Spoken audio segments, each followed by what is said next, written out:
biar di pantai kami itu fermentasi sampai ketan.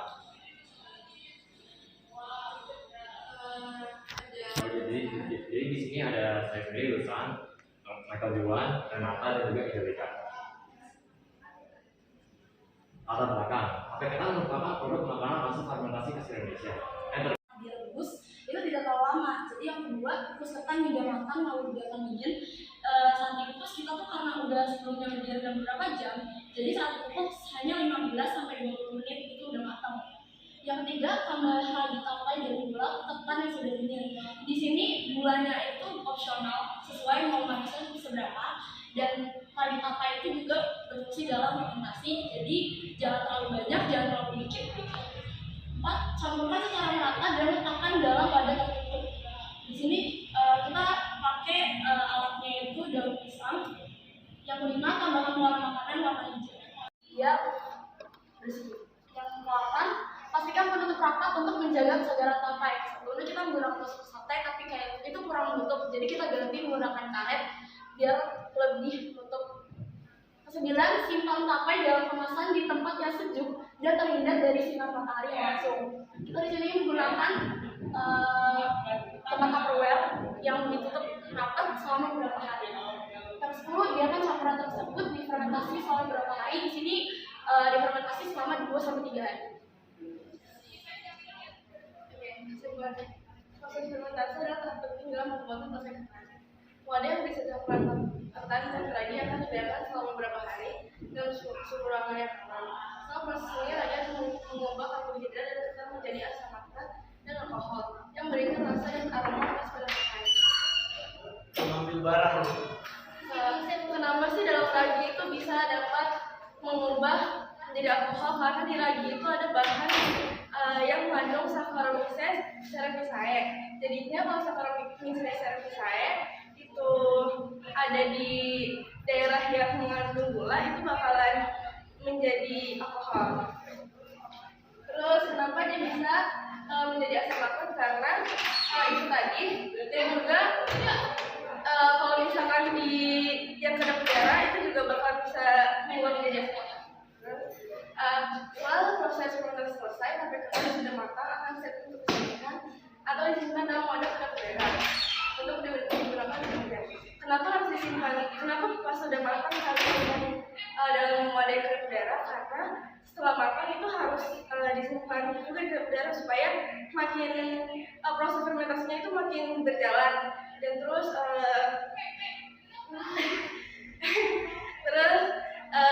supaya nggak terkontaminasi sama mikroorganisme yang lain, supaya nggak merubah tekstur warna, rasa, dan aroma.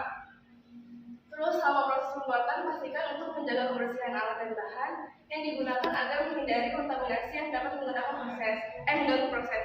Terus juga manfaatnya itu karena ada alkohol bisa untuk kesehatan.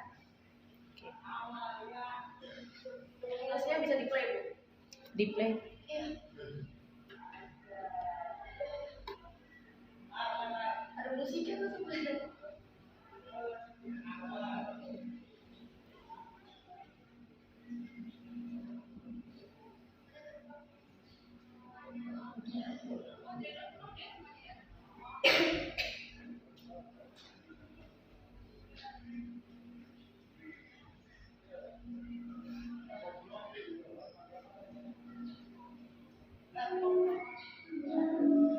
Ini pembuatannya bekerja sama ya? Bekerja sama. Ada yang nggak kerja nggak di antara kalian berempat? Oke, selagi kita nonton ini, kenapa harus di tempat hangat dan tertutup? Karena ini mau teman-teman supaya tidak terjadi oksidasi. Benar, itu satu. Tadi yang di sini jawabannya yang kamu baca tadi jawabannya di situ. Karena dia butuh reaksi apa? Tadi apa ya? Dia apa reaksi? Yang kamu baca? Iya, anaerob. Jadi dia nggak boleh ada oksigen. Itu berarti tidak kan? Nggak boleh ada oksigen. Terus kenapa harus dijaga kebersihannya? Karena kalau nggak bersih itu bisa gagal prosesnya. Satu bisa gagal nggak jadi tape. Iya. Itu adalah apa namanya ya? Itu teman-teman itu adalah kecelakaan kecil. Tapi kalau dia terkontaminasi dan menghasilkan racun terus kau jual, tapenya bahaya nggak? Bahaya itu. Jadi kebersihan itu penting gara-gara proses fermentasi itu akan berhasil menjadi tape yang sehat kalau dibersih. Kalau enggak, dia bisa menimbulkan mikroorganisme yang merugikan. Ngerti nggak maksudnya? Jadi itu intinya ya. Jadi kebersihan itu bukan berarti nanti supaya tapenya bersih, enggak. Tapi supaya benar-benar tape ya kayak makan, bukan mikroorganisme lain yang merugikan yang kamu hasilkan, gitu loh. Ngerti maksudnya? Sudah? Ada lagi? Sekian dari paparannya, terima kasih. Oke. Minta dong. Will. Potong dua ya. Will, taruh di depan dulu, Will.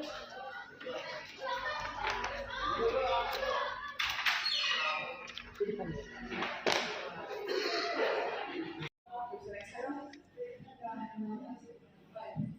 Kalau kami berdua, kita akan mengomunikasi tentang polusi.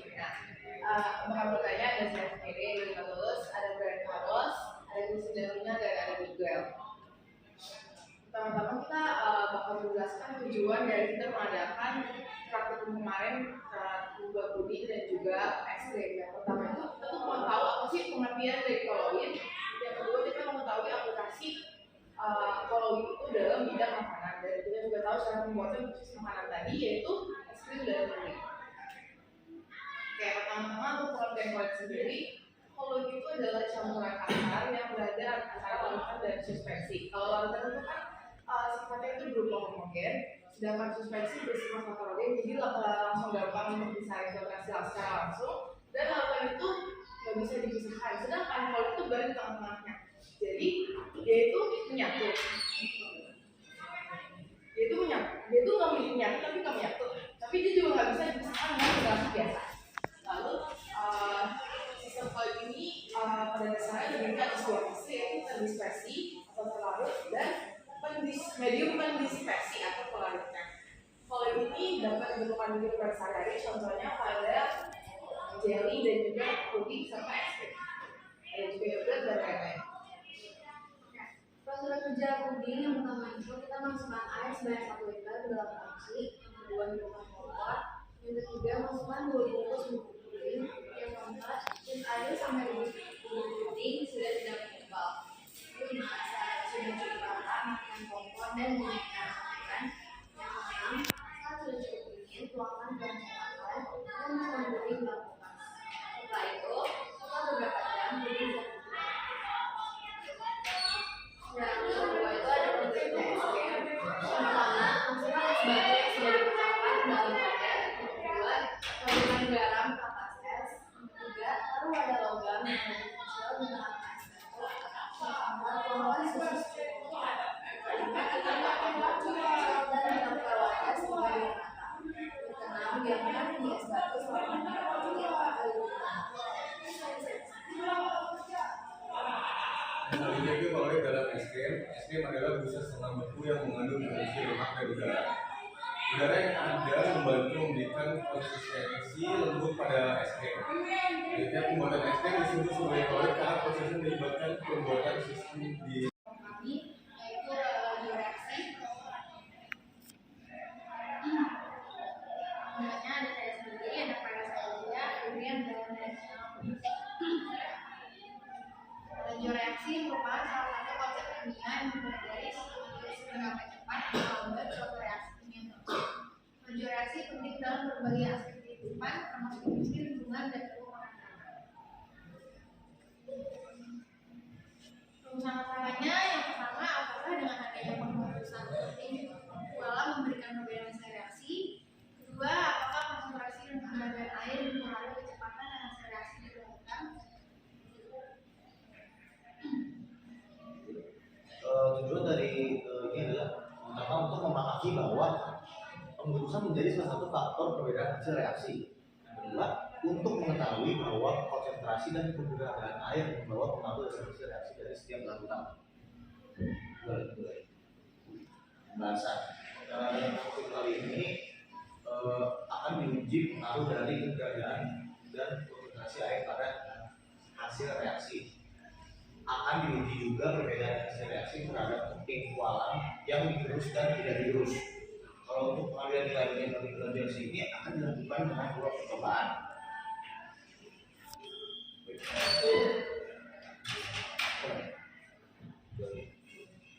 Langkah percobaan ini yang pertama percobaan 1, tuang larutan 10 ml HCl 3M lalu masukkan puting kualang 0,5 gram, digerus dan tidak digerus.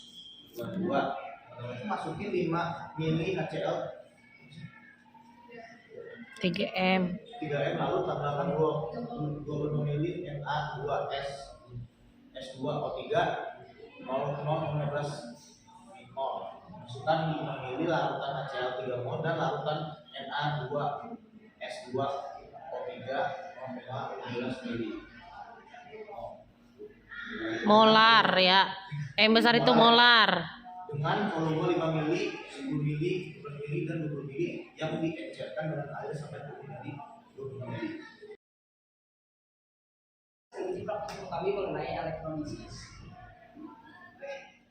Jadi pertama kita akan mengadakan pengenalan dulu. Jadi sebenarnya elektrolisis adalah proses penguraian suatu senyawa kimia menggunakan aliran listrik.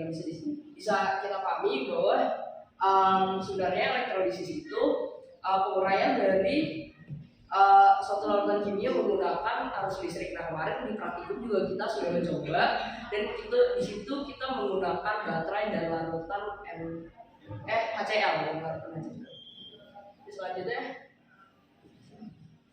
tujuan dari penelitian yang kami lakukan adalah yang pertama untuk menyelesaikan tugas praktikum kimia, yang kedua adalah untuk memahami konsep elektrolisis dan prinsip kerjanya, yang ketiga untuk mengidentifikasi faktor-faktor yang mempengaruhi proses elektrolisis, dan yang keempat adalah untuk menganalisis hasil elektrolisis itu sendiri dan menghubungkannya dengan teori yang sudah ada di buku. Ada jenis elektrolisis itu ada 2, ada elektrolisis larutan sama lelehan.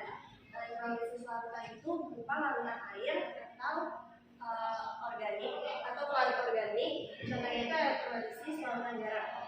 Yang kedua ada elektrolisis lelehan. Ini dalam keadaan lelehan, contohnya itu ada natrium klorida.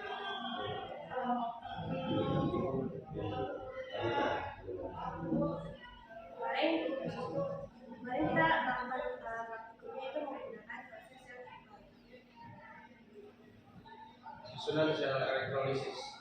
Pertama itu aliran listrik dialirkan dari kutub positif anoda ke kutub negatif anoda. Yang kedua, larutan atau lelehan akan diionisasi menjadi kation dan anion. Lalu kation di katoda mengalami reduksi dan elektron yang dihasilkan akan bergerak ke anoda. Dan terakhir di anoda anion akan mengalami oksidasi. Faktor-faktor pengaruh elektrolisis. Yang pertama, jenis elektrolit yang digunakan. Lalu berapa waktu elektrolisis. Silakan. Selamat pagi Bu, kami akan menjelaskan elektrolisis. Anggota kami ada Atul, saya, Denis, Jojo, Dia, dan Alvina.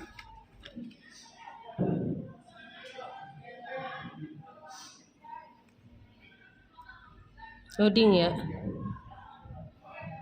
Oke, apa itu elektrolisis? Secara umum itu elektrolisis adalah reaksi senyawa ionik melibatkan reaksi redoks yang lebih sederhana. Hal ini dikarenakan tanpa adanya air, anion akan direduksi di katoda dan anion akan dioksidasi di anoda. Sebagai contoh, pada elektrolisis lelehan NaCl dan Na+ akan reduksi di katoda membentuk bauran Na dan ion Cl-, akan dioksidasi di anoda membentuk gas Cl2.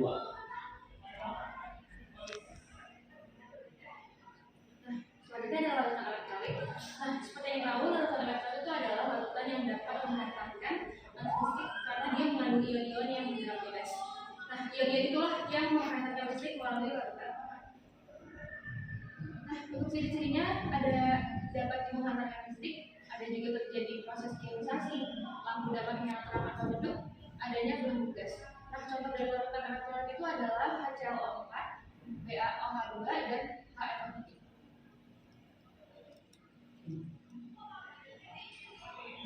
Lalu adalah gel elektrolit. Nah, gel elektrolit itu adalah larutan yang tidak dapat menghantar listrik.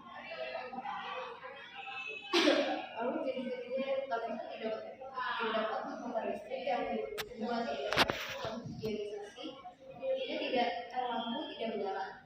Lalu keempat tidak ada jalur gas. Jadi contoh dari konsentrat elektrolit adalah CON2 CH3O4 C6H12 dan C2H5O. Ini alat bahannya ada 20 liter NaCl 1 mol sama 25 ml HCl 1 mol. Yang ketiga adalah pembagian CU. Yang keempat adalah elektroda karbon atau C.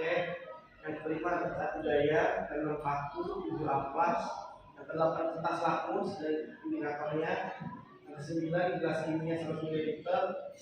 Yang ke-10 kabel 1 meter 11 diameter.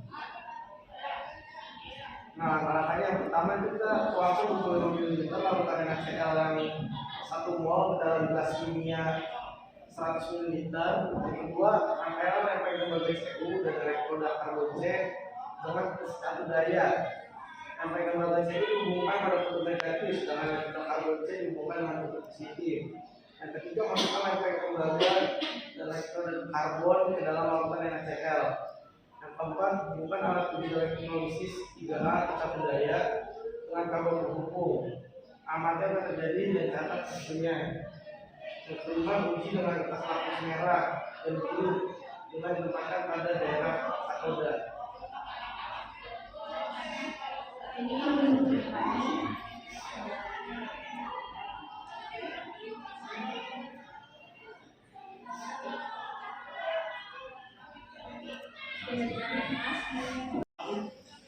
Bakal ngejelasin hasil proyek kita yaitu pembuatan yogurt. Nah, untuk kelompoknya di sini ada Kiraus Gigi, Agnes, Alvin, dan juga saya. Ada Megi juga. Nah, pertama kita akan bahas apa sih itu yogurt.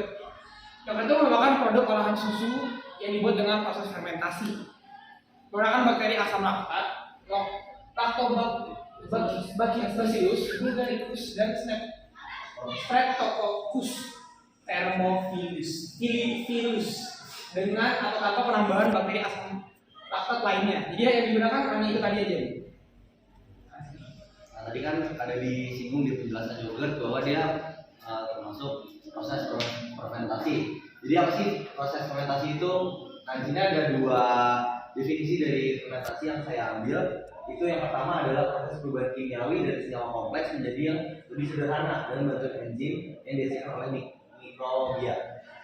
Nah, kedua itu ada fermentasi merupakan proses pengawetan makanan alami di mana mikroorganisme seperti ragi dan bakteri mengubah karbohidrat seperti pati dan gula menjadi alkohol atau asam. Makanya kalau misalnya kita lihat yogurt itu dia rasanya bisa dibilang sedikit asam ya.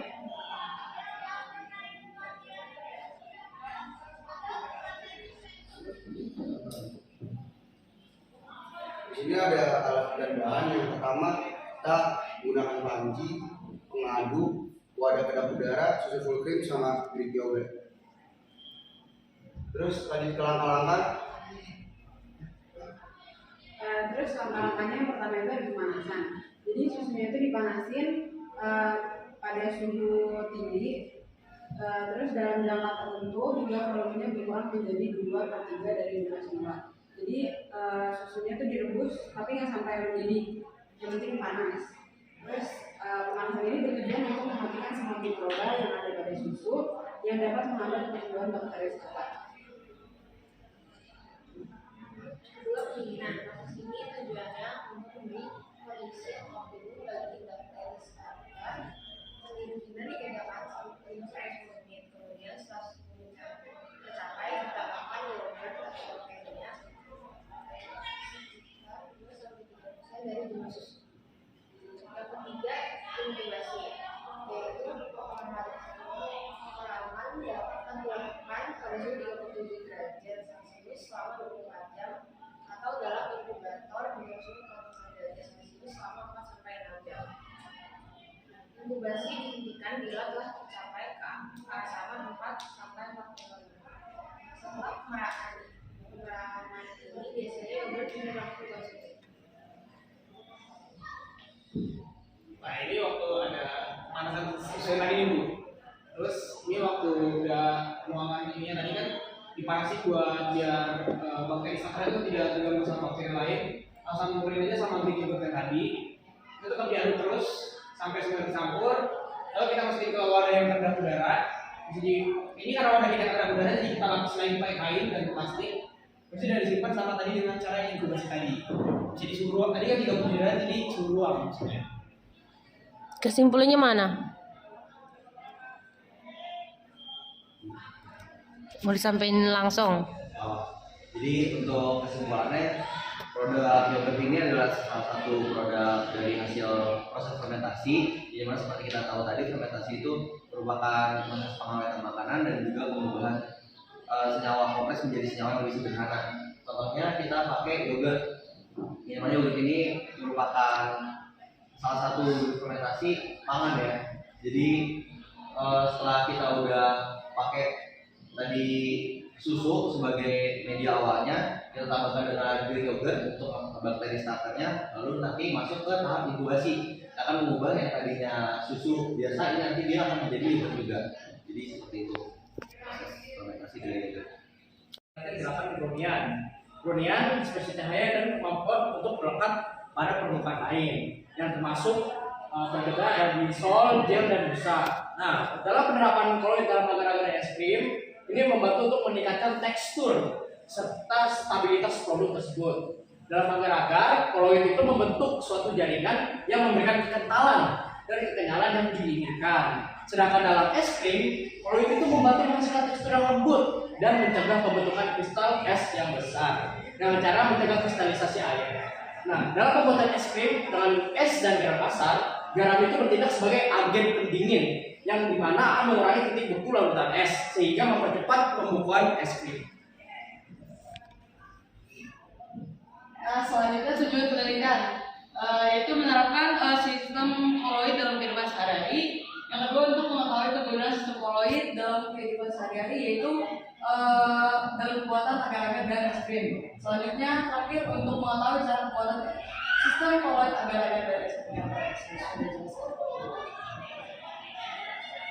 Berikut alat dan bahan pembuatan es krim tersebut itu ada mixer, garam kasar, es batu, susu coklat UHT 1 liter, kaleng bengkok, 3 sendok tepung maizena, dan juga wadah besi. Untuk alat dan bahan membuat agar-agar, yang pertama ada cetakan agar sebagai pencetakan agar, lalu nutrijel yaitu untuk membuat agar-agar, panci untuk memasaknya, dan sendok untuk mengaduknya, dan coklat bubuk sebagai tambahan rasa. Lalu ini adalah alat untuk membuat agar-agar. Pertama, siapkan bahannya dan alat yang akan digunakan yang tadi sudah disebutkan. Lalu yang kedua, masukkan 250 ml air ke dalam panci. Setelah itu, masukkan 1 saset nutrijel coklat. Setelah dimasukkan 1 saset bubuk coklat, lalu kita diaduk sambil dimasak dengan api yang kecil hingga mendidih. Terus aduk sampai agar-agarnya itu mulai mengental. Setelah agar-agarnya mengental, kita tuangkan agar-agar ke wadah tadi yang sudah disiapkan dan tunggu hingga dingin oleh suhu ruangan. Nah, setelah dingin, kita bisa masukkan agar-agar ke dalam kulkas dan tunggu sekitar 4-5 jam agar semakin lezat dan bertekstur keras gitu saat dimakan. Nah, lalu setelah menunggu, hias agar-agar dan siap disantap. Selanjutnya, langkah pembuatan es krim yaitu pertama tuangkan susu UHT ke dalam wadah, campurkan pula dengan tepung maizena sebanyak 3 sendok, susu coklat dan gula. Nah, karena kita udah menggunakan susu UHT, kemungkinan kan itu gulanya udah banyak, makanya kita di kelompok ini nggak menggunakan gula lagi karena cuma tambahan bubuk coklat. Terus masak dengan api sedang sambil diaduk-aduk sampai adonan matang. Jika sudah matang, angkat dan biarkan uap panas siram. Masukkan ke dalam wadah, lalu masukkan ke dalam freezer dan biarkan membeku. Lalu es krim sudah membeku, diserut dan mixer air es hingga halus, lalu masukkan ke dalam wadah dan masukkan ke dalam freezer lagi. Es krim lembut susu UHT siap dinikmati.